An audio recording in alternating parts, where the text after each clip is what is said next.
Assalamualaikum warahmatullahi wabarakatuh. Kembali lagi di Sampul Said. Hari ini kita berketepatan waktu untuk bisa hadir di gedung yang mengurusi keuangan dan aset daerah. Saat ini kita lagi berhadapan dengan salah seorang yang punya tanggung jawab mengelola atau mengetahui secara utuh terkait tentang aset-aset daerah. Langsung saja, Bang Denny. Saya panggil Bang Denny aja ya, Bang ya. Nama lengkapnya siapa, Bang? Ya ini saya lepas dulu kan. Ya, ya, Bang. Fokus dulu kan. Nama lengkap saya Denny Handayansa sebagai Kepala Bidang Aset Daerah. Saat ini berbicara tentang masalah aset. Saat ini apa yang dilakukan khusus bicara tentang masalah tugas dan fungsi Abang sebagai yang ditugaskan di instansi ini? Ya. Makasih. Tugas kami sudah jelas dengan namanya bidang aset daerah. Jadi mengelola, mengamankan, dan memelihara. Tapi tanggung jawab penuhnya bukan di kita juga. Kami adalah fasilitator dan mediator untuk staf SKPD. Induk dari aset di sini. Jadi sesuai dengan aturan Permendagri 19 tahun 2016 tentang pedoman pengelolaan barang milik daerah, itu jelas kami sebagai figur ujung tombak tentang pelaporan aset. Tapi di dalam itu kita membawa beberapa SKPD terhadap aset yang dikuasainya. Begitu. Ngomongin aset nih, Bang. Kalau bicara tentang masalah secara otomatis bicara tentang kekayaan pemerintah daerah kita. Berapa sih jumlah kalau seandainya mau dinilai nih, berapa sih jumlah nilai aset daerah pemerintah daerah kita? Untuk aset ya khususnya. Ya, neracanya maksudnya. Nah, neraca akuntansi kita di tahun 2020 itu 4 triliun 84 miliar 779 juta sekian. Itu aset. Terdiri yang paling yang paling besar itu apa? Di situ ada tanah, ada peralatan mesin, ada gedung bangunan, ada jalan dan jaringan irigasi. Paling besar itu jalan dan jaringan irigasi. Itu 3 triliun lebih sendiri karena kan bangunan fisik. Ya, itu kategori aset. Ternyata tanah paling kecil, tapi tetap aset kami. Jadi tanah itu kurang lebih 570, peralatan mesin itu 840-an, baru yang gedung bangunan itu 1 triliun lebih, yang jaringan ini lebih, 3 triliun lebih. Termasuk Jaringan, jalan dan irigasi. Bahkan termasuk irigasi, Bang. Termasuk, itu aset. Artinya dari akumulasi aset-aset yang hari ini punya, ini kan aset yang dengan satu bidang untuk mengurusi segitu banyaknya. Apa yang menjadi kesulitan bidang Abang sendiri atau instansi ini sendiri? Yang jadi problem itu biasanya apa sih, Bang? Ini pertanyaan yang berdasar ini. Ya, karena jadi gini. saya pikir itu penting, Bang, ya, karena kita punya peran semua untuk menjaga. Ini kan aset pemerintah nih. Secara otomatis ketika ini aset pemerintah, secara ya kita sebagai masyarakat juga punya tanggung jawab untuk kita tahu dan ini kita punya hak untuk menjaga, ya. punya kewajiban untuk menjaga. Jadi gini, tupoksi pertama itu terangkum di Permendagri, saya bilang tadi, Permendagri 19 tahun 2016 tentang pedoman pengelolaan barang milik daerah. Di pasal 296 ayat 1 itu jelas, pengelola barang, pengguna barang, kuasa pengguna barang bertanggung jawab mengamankan barang milik daerah. Artinya jelas. Contoh nih, SKPD saya sebut contoh misalkan kayak Satpol PP. Dia punya mobil, punya motor. Dia harus tanggung jawab terlebih dahulu tentang apa barang yang dibeli. Tanggung jawab pemeliharaan dan lain sebagainya. Pelaporan tetap kami. Ketika dinas tersebut, Satpol itu tersebut membeli motor misalkan, itu wajib melampirkan bukti yang telah dibelinya. BPKB wajib kami simpan. Kami laporkan dengan 2 cara. Satu dengan cara manual, kami masukkan ke sistem buku. Dan kedua dengan sistem komputerisasi dengan SIMDA. SIMDA itu Sistem Informasi Manajemen Daerah yang terkoneksikan ke BPKP, BPK, dan KPK. Artinya semua terkoneksi nih, Bang, ya. Terkait tentang masalah diakses, bisa diakses. Okay. Nah, tanggung jawabnya awal di situ. Nah, nggak mungkin dong aset nggak pernah beli apa-apa suruh tanggung jawab, nggak mungkin. Tetapi induk melaporkannya di kami semua. Jadi kalau laporan dari pihak pengguna barang bermasalah, ya, saya akan tuntut pengurus barangnya. Laporan Anda bagaimana? Misalkan contoh temuan LHP, laporan hasil pemeriksaan dari BPK atau BPKP. Ini temuan tanah, ini yang mana tanahnya? Ya, kami akan tanya ke dinas bersangkutan.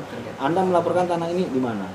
Nah, kami mengakalinya, tapi juga diamanatkan di aturan tersebut. Kami melakukan rekonsiliasi itu kami memastikan betul nggak barang yang Anda beli ada wujudnya.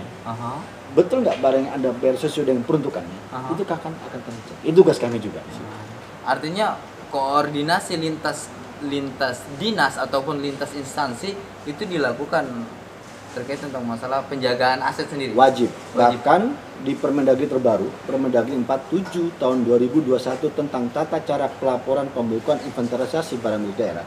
Jelas di pasal 9 ayat 34567 ini ya, saya kupas ya.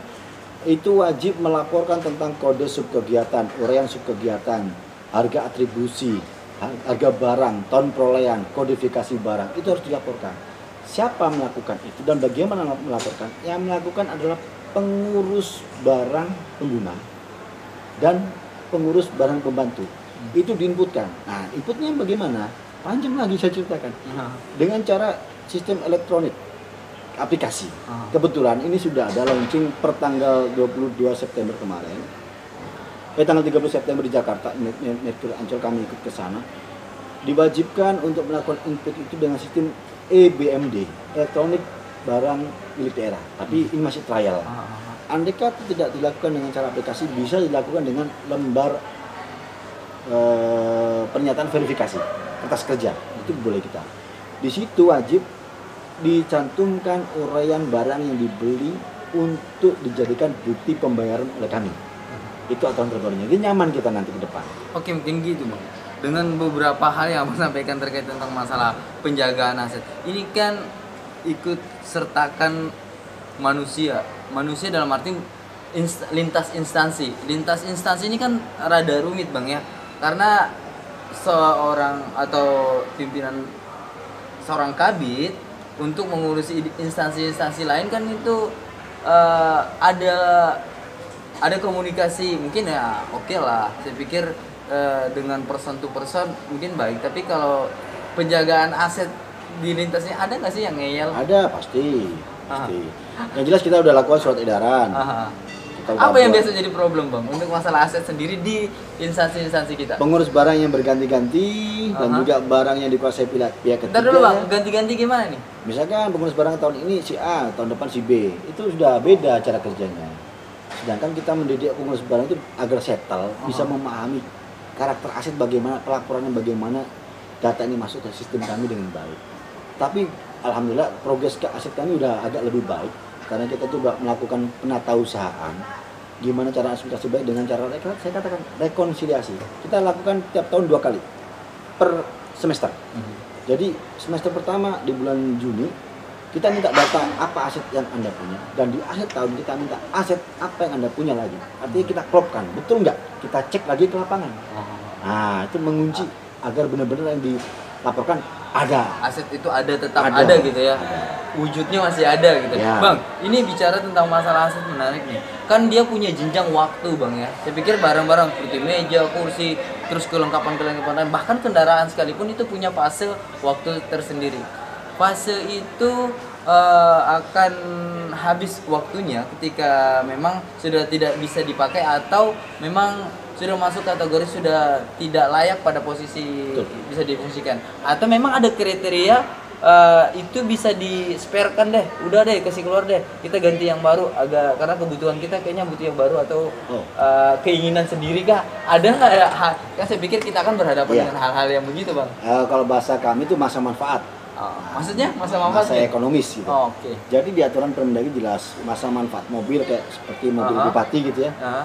Itu 5 tahun bisa dilakukan dum atau lelang terbatas kepada bupati. Dan kebetulan tahun depan ini mobil bupati KT1V itu masa manfaatnya bisa dilakukan lelang terbatas. Seperti bangunan itu ada masa manfaat 50 tahun. Laptop bisa masa manfaatnya 7 tahun.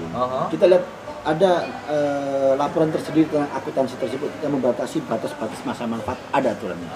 Ada yang membatasi. Ada panduan. Ada panduan yang membatasi barang itu bisa. Artinya secara otomatis kita bisa menjaga kemungkinan maaf nih. Belum waktunya barang itu diperbaharui atau dibeli baru lagi.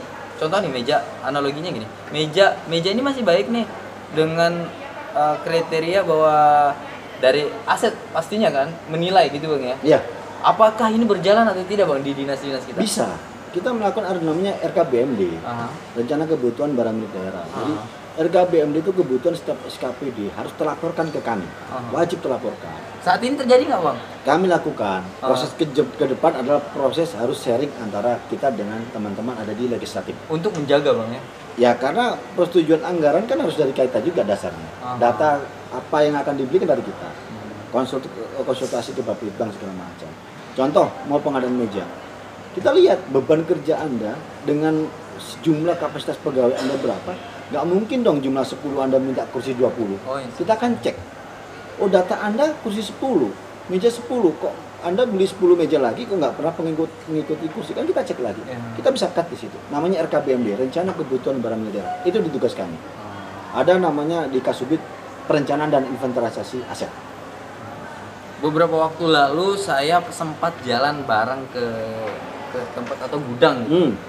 Gudang itu kan banyak nih kendaraan-kendaraan yang saya lihat ataupun aset-aset yang dianggap sudah tidak bisa terpakai atau mungkin sudah tidak bisa dimanfaatkan maksimal walaupun masih bisa digunakan ya. Ending itu apakah dibuang, dirusak atau diapain ini Bang? Ya, pertanyaannya bagus lagi nih. Iya, karena ini publik harus tahu Bang, Oh, ya. bagaimana daerah kita mengelola. Karena saya pikir contoh nih, banyak kendaraan. Mungkin mesinnya rusak karena sudah terlalu lama. Kan kita juga ngurus sampai ke tingkatan kelurahan dan kecamatan Bang ya. Jadi gini, ini memang kalau sampai akarnya jadi jawabnya. Penting Bang, karena saya pikir ini masyarakat harus tahu. Uang mereka ngeluarin pajak terus kemudian dan dihasilkan buat masyarakat Jadi, dan bagian dari pelayanan. Mobil itu kan bisa kategori rusak sedang dan rusak berat. Kalau rusak berat sudah kategori masuk ke gudang aset kami. Masuk pertanyaannya, diapain mobil itu? Ya. Itu nggak boleh diapa-apain. Itu andai kata diberikan ke orang harus melalui lelang umum. Oh. Dia pun hanya tinggal apanya gitu harus melalui lelang Walaupun umum. cuma tinggal Ya. bannya atau bautnya gitu. Kecuali kalau meja, kursi itu kita bisa lakukan dengan cara pengamanannya bagaimana? Bisa dibakar, ditimbun, ditenggelamkan. Itu boleh aturannya. Diperbolehkan dong. Diperbolehkan. Sayang dong Bang, kalau dihibahkan boleh nggak Bang? Bisa dibakar. Oh bisa dihibahkan. Ya? Bisa dibakar, tapi kita menghibahkan dengan aturan dan regulasinya. Siapa yang dijadikan tempat Target hibah, ya. Kan ada aturannya, ada semacam kayak yayasan, bersifat sosial, bersifat keagamaan, bersifat kemanusiaan. Itu ada kriterianya. Bersifat pemerintahan yang aktif, nggak serta merta kita berikan. Ada kriteria yang harus kita lalui dengan aturan itu. Tapi kembali ke tadi, kalau mobil ini kan jadi dilema lagi nih. Banyak permintaan dari kepala dinas. Saya bisa nggak minta mobil kita lelangkan gitu? Dum. Nah ya betul nih. Misalnya ada nih misalnya mamam nih. Kayak apa ya? Kepala dinas baru selesai atau apa berharap itu bisa jadi karena dia kan sudah mengabdi ceritanya. Coba ada nggak dasar untuk mereka bisa punya aset itu ketika memang ada aturan nggak sih yang mengatur mereka atau orang-orang yang sudah purna tugas bisa memperoleh itu? Ya. Jadi gini, di Permendagri kembali ke Permendagri 19 tahun 2016. Mobil, khususnya mobil kita bicara. Khusus kendaraan ya. Termasuk motor nggak Bang? Kita bicara kendaraan unit. Ya, unit berarti bermotor termasuk motor. Iya. Itu kalau kepala dinas meminta dom itu nggak bisa serta-merta gitu. Ada syaratnya. Jadi di aturan itu jelas, yang boleh menerima dom, bahasa kami dom ya, bahasa orang-orang awam itu dom. Kalau bahasa di Permendagri adalah lelang terbatas. Itu hanya boleh kepada pejabat negara. Siapa pejabat negara? Gubernur, wali kota, bupati, serta wakil-wakilnya. Pejabat negara. Yang kedua, yang boleh didapat melakukan lelang terbatas itu mantan pejabat negara. Berarti mantan gubernur, mantan bupati, mantan wali kota, dan wakil-wakilnya. Anggota DPR nggak bisa Bang? Nggak bisa. PNS, nah ini pertanyaan menarik. Ya PNS maksudnya kan. Boleh PNS, tetapi ada kuncinya lagi. Siapa PNS yang diperbolehkan melakukan dom tadi? Ada klasifikasi lagi ya? Ada. Hanya paling rendah sekretaris provinsi. Wow. Itu penguncinya. Jadi sabar dulu nih. Iya begitu. Kalau mau bisa ikut lelang umum gitu. Lelang umum. perbedaan lelang umum dan lelang khusus itu apa sih, Bang? Kalau lelang terbatas kepada pejabat yang 3 tadi Ya. boleh langsung tanpa ikut lelang. Artinya tanpa ikut orang berapa lain. tinggal dinilai, berapa badan yang memang fokus punya tanggung jawab untuk menilai itu barang, berapa jumlahnya itu yang bisa dipakai gitu, Bang. Begini. Jadi perbedaannya gini. Tetap dinilai oleh tim KPKNL namanya. Itu Ya. tim penilai lelang negara kan. Itu menilai angka, misalkan mobil bupati nih, diangkai misalkan 50 juta. Ya bupati aja yang boleh ngambil. Tidak boleh orang ikut lelang. Namanya lelang terbatas. Hanya yang memakai terakhir tadi. Ada 3 kriteria tadi saya bilang kan? Ya, bupati, wakil bupati, Gubernur. sekprop, gubernur. Wakil dan mantan pejabat negara tadi. Jadi pejabat negara, mantan pejabat negara, dan PNS-nya adalah sekprov. Pembedanya lagi dengan yang lelang umum, semua boleh ikut. Mobil misalkan mobil Pejabat negara itu bukan DPR, Bang ya? bukan. Bukan, Bang. Yang disebutkan di situ pemerintahan, Oh, pemerintahan. eksekutifnya, Dalam konteks itu ya. pemerintahan. Ah. Jadi bukan sebagai lex spesialis, tapi ini konteksnya adalah Ada pemerintahan. nggak sih, Bang, kendaraan kita itu dimanfaatkan, maaf nih, difungsikan double atau dimaksimalkan kendaraan atau aset lah? Ya gitu. kalau saya bicara jujur pasti ada. Ada, Bang ya. Saya mau SKB di mana yang makaikan itu urusan pengguna barang, urusan tanggung jawab. Tapi itu sudah jadi atensi nggak sih, Bang? Sangat kami atensi. Terus kemudian bagaimana upaya, Bang? Kami sudah lakukan surat edaran. Aha. Sudah kami lakukan surat edaran, kami sudah lakukan teguran, tolong kalau memang melakukan pinjam pakai, bikin surat berita acara serah terima tanggung jawab yang pinjam pakai, mulai pembayar pajak, perawatan, jangan bebankan ke negara lagi, Oh. dan wajib kembali dalam kondisi baik seperti awal. Itu surat edaran kami 2 kali. Cuma ya lagi-lagi ketegasan pengguna barang Ada, Bang ya, oknum lah gitu. yang tidak harus. Oknum atau apa ini, Bang? Ya saya nggak bisa bilang oknum ya, mungkin karena kesibukan atau apa. Saya sebutkan lagi di pasal 296 Permendagri 19 2016 itu jelas. Pengguna barang wajib melakukan 3 pengamanan. Pengamanan fisik, pengamanan administrasi, pengamanan hukum. Nah, apa aja ini? Pengamanan fisik jelas. Lo beli mobil nih, Aha. ya lo harus amankan barang lo, harus lo rawat. Jaga supaya benar-benar terpakai. Pengamanan administrasi, lo harus jelas administrasinya, harus pajak per bulan, harus kamu lakukan ganti oli, administrasi bagaimana keuangannya. Pengamanan hukumnya apa? Daftarkan itu kepada aset agar terkonteks hukum masuk dalam neraca akuntansi kemudian. Sangat kompleks sebenarnya. Tapi masih ada yang muncul, Bang. Saya bilang nggak muncul ya, mungkin coba-coba ya. Oh, apa konsekuensi yang muncul ketika kemudian aset-aset yang hari ini dikelola oleh pemerintah sendiri tidak dijaga, Bang? Jadi perbedaannya jelas. Karena kan ini Misalnya jatuhnya gini. lebih ke instansi-instansi yang hari ini yang tersebar yang ada Ini, bertugas ya. Contoh barang itu hilang nih. Ya. Itu Oh iya kok benar nih, hilang. hilang nih. Banyak kan dihilangkan ini. Sengaja dihilangkan dan hilang. Hilang atau dihilangkan gitu. Dua-duanya masuk. Saya Ada, jujur, Bang, ya? jujur aja ya, Dok. Itu ada tanggung jawab sanksi yang muncul namanya TPTGR. Apa TPTGR? Tim Perbendaraan dan Tuntutan Ganti Rugi. Itu ada timnya di inspektorat. Aha. Termasuk aset, masuk anggotanya. Itu nanti akan dinilai. Mobil perolehan tahun, anggap aja perolehan tahun 2010, anggap aja 10 juta gitu ya. Hilang tahun 2015 misalkan. Ada penyusutan angka di situ. Amortisasi di situ. Lo ganti dari 10 juta karena sudah pemakai 5 tahun, ada penyusutan, lo ganti 5 juta. Itu ada majelisnya. Itu sanksinya jelas. Dan kami sudah lakukan itu. Dengan kita punya aset yang hilang gitu, Bang ya. Kayak ditelan bumi gitu. Sudah rahasia umum deh. Ada, Kalau Bang, saya ya? tutup-tutupin, saya katakan Ada hilang, Bang. Hilang beneran hilang. akhirnya kita temukan. Oh, tapi Dan alhamdulillah saya di sini udah menarik 14 unit mobil. aduh, sudah 14 unit. 14. Tapi berarti Abang banyak dibenci orang nih, Bang. Benci orang tapi Dalam arti tanda kutip ya, artinya tanggung jawab bicara tentang menyelesaikan Ya. tanggung jawab ya. musuh saya itu 2. Apa itu, Bang? Musuh saya orang yang menguasai unit itu Aha. sama orang yang takut akan diambil. Oh. Jadi yang menguasai itu belum tentu saya ambil loh kalau dia benar, tapi ketakutan dia muncul karena gini. Ini barang bukan punya aku, barangnya SKPD lain. Aha. Oh. Aku pinjam, takut lagi ya. Ada juga barang yang dia benar-benar mau bawa barang yang bermasalah, akan saya ambil, dia takut juga. Ah. Sempat saya ambil 1 unit mobil Fortuner di Kutai Kartanegara, 1 unit Fortuner. Saya Tarik. saya datang ke sana. Oh. Tugas saya di sana. Oke. Oh. Dinas atau Punya dinas. Ya saya nggak mau sebut dinas, yang jelas alhamdulillah 14 mobil sudah terencana dengan baik, makanya kami lakukan program stikerisasi. Oke, Bang, ini bicara tentang program karena Abang ngomong stikerisasi. Program unggulan apa yang Abang maksimalkan terkait tentang masalah penjagaan aset itu? Saya masuk di sini dapat perintah bupati melancarkan melakukan administrasi aset dengan baik. Kami punya 3. Saya bilang bukan unggulan, target ya.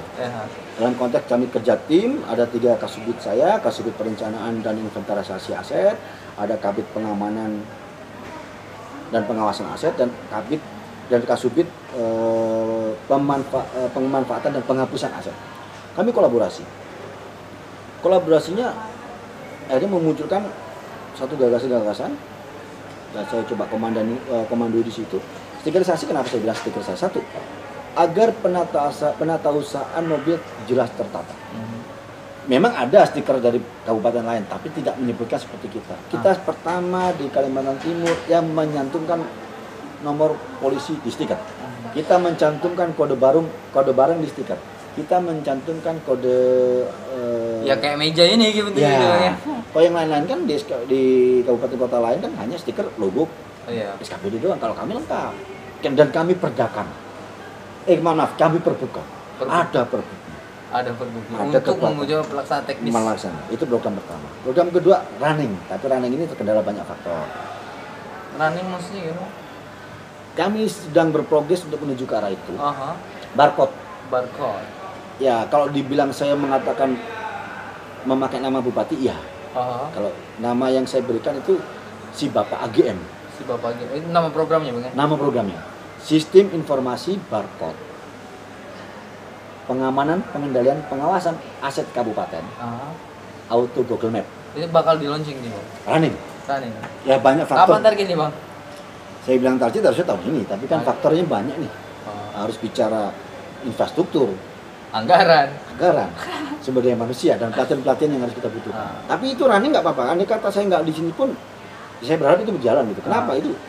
Kami udah konsultasi dan BPKB suka, Permendagri suka. Nah ini barcode gini.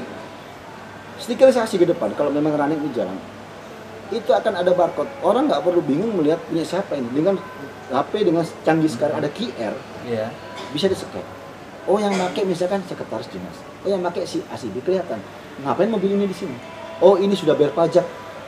Oh ini mati pajak. Kita akan update data itu. Hebatnya lagi kalau memang itu terjadi, kita bisa melaunching itu di Play Store atau di Play Store, App Store sama App Store. Enak kan, masa kita keterbukaan aja, aset terbuka aja. Gunanya barcode itu arahnya ke sana, terbuka. Silakan akses barcode aset mana. Ini tanah punya siapa? Maka saya katakan si Bapak AGM, kenapa ada kata-kata AGM, Auto Google Map? Itu tanah yang sudah tersertifikasi, ada titik koordinat. Kita masukin Auto Google Map. Kita koneksikan ke dalam sistem. Orang tinggal searching buka HP, tanah kecamatan, cek si A buka, langsung muncul di Google Map. Kalau memang itu dengan cara itu, dengan sistem jaringan, atau di stiker papan lahan itu punya negara, ada barcode-nya, kita scan aja, punya siapa ini lahan. Artinya kita informasi ke masyarakat, ini lahan negara, nggak mungkin sengketa juga. Artinya kuncian penatausahaan, pengamanan fisiknya ada, hukum dan administrasinya dapat, sesuai pasal 296 tadi saya bilang, klop semua. Termasuk modernnya. Gitu ya. Kalau menjelaskan visi-visi bupati dapat. Iya, kalau bicara tentang masalah modernnya kan dapat nih. Ya. Kliknya kalau maju, modern, religius, modernnya dapat. Klik. Oke, Bang, banyak hal sebenarnya pengen didiskusin. Semoga ini awal. Amin. Dan saya berharap Abang bisa datang ke studio untuk berdiskusi dan punya waktu bicarain tentang masalah hal-hal yang saya pikir menarik nih. Ada beberapa hal pembuka yang menarik untuk kita tarik diskusi panjang bicara tentang masalah aset, termasuk pengelolaan, bahkan tadi ada informasi juga apa itu Bang, hilang atau dihilangkan, biasa dikuasai pihak ketiga gitu, hilang atau dihilangkan. Siap. Oke Bang, terima kasih. Saya Tasen dan Bang Deni Hadayansa. Billahi taufiq wal hidayah. Wassalamualaikum warahmatullahi wabarakatuh.